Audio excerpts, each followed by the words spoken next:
现在虽然说喜欢音乐的人很多，但是我会发现很多喜欢音乐的，他不一定是学音乐的，他可能是他学习的可能是其他的方面，但是他心里面对音乐的那一份热爱是在的。他或许他不一定比专业的要差，他有他擅长的那一个方面，只是需要这么一个平台去等待大家发现他的特长。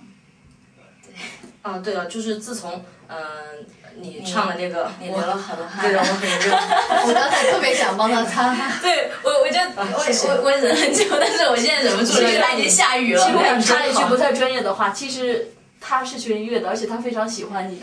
对，我是学音乐的。他刚才我们偷偷的说，因为我再转过来的时候，我发现已经很多条线留下来，所以他很紧张，不好意思。没有，不会，我就擦一下汗继续。好，那我们继续。就是自从你标的那个《To Be Loved》那首那个海豚音之后啊，好像掀起了一个飙高音的热潮。Loving you ，Loving you 对不起，我太紧张了。没关系，我好紧张。就是你觉得会飙高音，是不是就是不能证明会唱歌呢？这么说，跟张亮不会唱歌一样。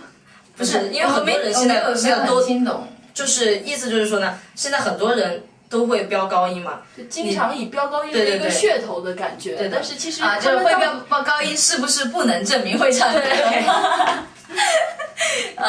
我会觉得，就每一个人，就是从嗓音条件天生的来讲的话，每一个人的音域不同，音色不同。但是为什么流行音乐它吸引人的，并不是说你一定要唱到多低多高，但是它最重要的是你的特点，你能够打动人的那一个部分，不管是你的音色，或者是你的力量，或者是表现形式、咬字啊这些细节，所有加在一起，然后作为你跟你的观众沟通的一个武器。所以最重要的还是要打动人心，技巧这一方面你能用得上，当然有更多的储备，这当然是最好的。如果说你特别擅长于某一种方式的话，也是非常不错的。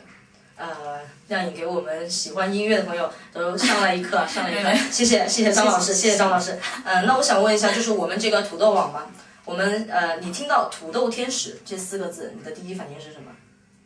土豆天使长翅膀的土豆。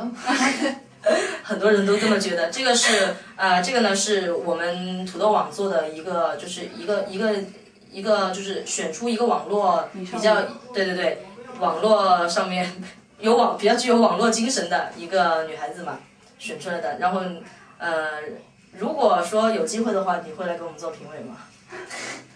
不敢。我会觉得，其实对于我自己来讲，我现在也仍然是一个不断希望在音乐上面有突破的人。我还觉得我可能还没有到可以去评价谁，只能说从我自己的角度上面来讲的话，希望，因为我也现在正在一个不断提高的过程，所以我觉得现在我还不大适合去评价谁。对，我们的亮颖真的很谦虚啊。好，谢谢亮颖，谢谢。